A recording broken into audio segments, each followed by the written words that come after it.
Aussitôt, laissant tout, ils les suivirent. Ils partirent derrière lui. Ils le suivirent. Cela peut nous surprendre.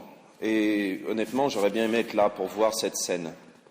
Voir Jésus qui appelle ces hommes et les voir répondre comme ça. Est-ce qu'ils pensaient qu'ils allaient partir juste pour rendre service pendant un quart d'heure et puis après revenir voir leurs parents? Est-ce qu'ils avaient compris qu'ils partaient comme ça pour plusieurs mois, plusieurs années? Je ne sais pas. Mais je sais que le bon Dieu, lorsqu'il appelle, a une force qui est assez incroyable. C'est normal, c'est Dieu, il fait ce qu'il veut. Mais il a quelque chose d'un petit peu surprenant. C'est que souvent, son appel ne répond pas du tout à nos critères, à nous. Par exemple, pourquoi avoir choisi des frères? Tout le monde le sait, entre frères, c'est généralement là qu'on se bat le plus. Enfin, je ne sais pas pour vous, mais chez nous, c'était un petit peu comme ça. Alors qu'avec les autres, c'est plus facile. Et puis dans les 12 apôtres qu'il a choisis, il y en a qu'il a choisis, Pierre, André, Simon, enfin Jacques, Jean. Je ne pense pas qu'ils aient été les plus doués pour lire, pour écrire, On ne sait pas s'ils savaient lire et écrire d'ailleurs. Et vous imaginez? J'ai une mission pour vous, vous allez transmettre la parole de Dieu pour toutes les nations. Ah, mais je ne sais pas lire. Ça fait rien. Un petit peu comme Moïse, qui, d'après les textes, semble bègue et que Dieu choisit comme porte-parole. C'est drôle, non? Et puis même les autres apôtres. Jésus a mis dans le même groupe des 12 un type qui était un collabo, un collecteur d'impôts, il travaillait pour les Romains, et il s'en mettait pas mal dans la poche au passage, et un autre qui était un résistant un petit peu, brutal, qui résistait en tuant des Romains comme ça au hasard dans la foule. Vous imaginez les deux dans le même groupe? C'est impossible. Et puis même symboliquement, Jésus appelle André, Simon, et ils abandonnent tout.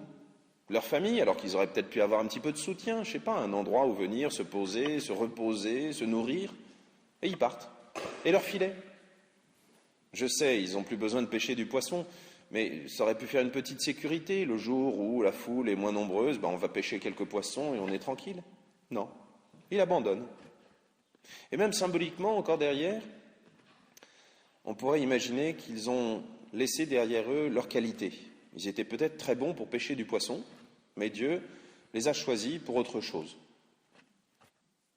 Encore plus fou. Vous connaissez peut-être l'histoire de Jonas, qui est une histoire qui est plus un conte, un peu imagé. C'est bien pour les enfants, cette histoire de baleine avec Jonas qui se fait avaler par la baleine. Mais c'est quand même un conte qui nous dit beaucoup de choses. Dieu appelle un homme qui ne veut pas. Et il fait demi-tour et il s'en va, et il s'enfuit. On lui dit d'aller à Ninive, il part de l'autre côté. Comme si on nous demandait « j'ai une mission pour vous, vous allez partir en Irak pour aller évangéliser les islamistes. » Ah, je suis certain qu'il y en a la plupart qui feraient demi-tour et qui partiraient dans la direction opposée. Et bien là, c'est un peu ce qui se passe avec Jonas. Jonas part dans la direction opposée, la tempête le prend, ses compagnons le jettent à la mer, parce qu'il dit « c'est de ma faute si ça vous arrive, allez pas mourir à cause de moi, jetez-moi à la mer, vous verrez, ça va se calmer. » La tempête se calme, et Jonas est mangé par un grand poisson, qui 3 jours plus tard le recrache sur le rivage de Ninive. Pour dire que le bon Dieu, lorsqu'il a une idée quelque part, généralement c'est très difficile de lui faire décrocher. Même si Dieu respecte notre liberté. C'est rare quand même que des personnes ayant refusé de rentrer au séminaire se retrouvent en permanence coincées dans la tempête et jetées par-dessus bord lors d'un naufrage.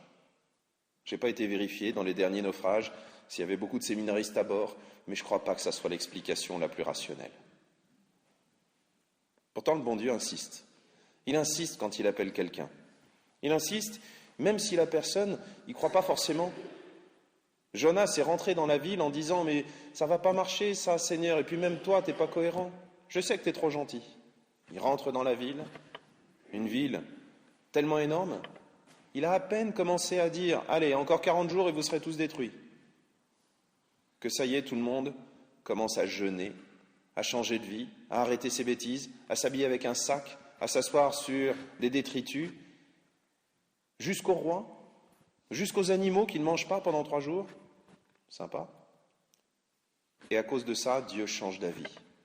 Et Jonas, qui est un peu le centre du livre, est énervé contre Dieu parce qu'il dit « Seigneur, tu vois que ça sert à rien. Je les menace en disant 40 jours et tout sera détruit, et à cause de toi, tout tombe par terre. Tu es trop gentil, tu pardonnes. » Oui, lorsque le bon Dieu appelle, il n'appelle pas forcément les plus intelligents, les plus doués, il n'appelle pas forcément ceux qu'on aurait choisis, il n'appelle pas forcément ceux qui sont les plus motivés à la base, il n'appelle pas forcément ceux qui croient le plus, mais lorsqu'il appelle, il donne en même temps tous les moyens nécessaires. Alors vous allez me répondre, à part quelques exceptions, la plupart d'entre vous avez déjà choisi votre vocation et vous n'allez peut-être pas rentrer au séminaire dans les jours qui viennent. Ça fait rien. On a tous une vocation. Et notre vocation, statistiquement, la plupart du temps, c'est le mariage, ça peut être le sacerdoce, ça peut être la vie religieuse, mais notre vocation à tous, c'est d'être des saints. Et le bon Dieu nous demande d'être des saints chez nous, là où nous vivons, avant de pouvoir nous envoyer ailleurs. Alors il ne nous demande pas d'être parfaits, parce que sinon, il n'y aurait pas de prêtres, il n'y aurait pas de religieux, il n'y aurait même pas de parents chrétiens. Mais il nous demande de commencer à la maison, comme chez les scouts. Le devoir des scouts commence à la maison.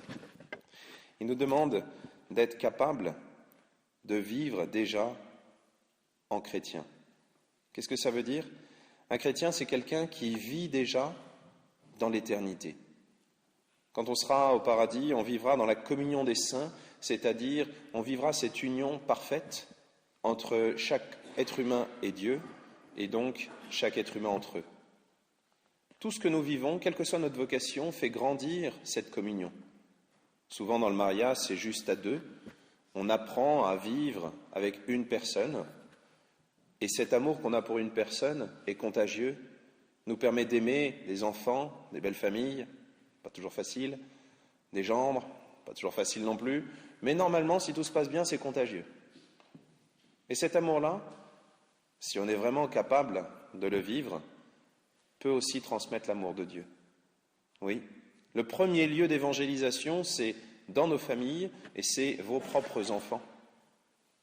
Et puis, les autres vocations, le sacerdoce par exemple, cherche à créer ce lien d'unité entre tous les chrétiens. Si je vous rassemble le dimanche, ce n'est pas parce que j'ai la flemme de répéter 100 fois le même sermon, mais c'est parce que normalement, si je fais bien mon travail, il devrait essayer de réunir tous les chrétiens ensemble.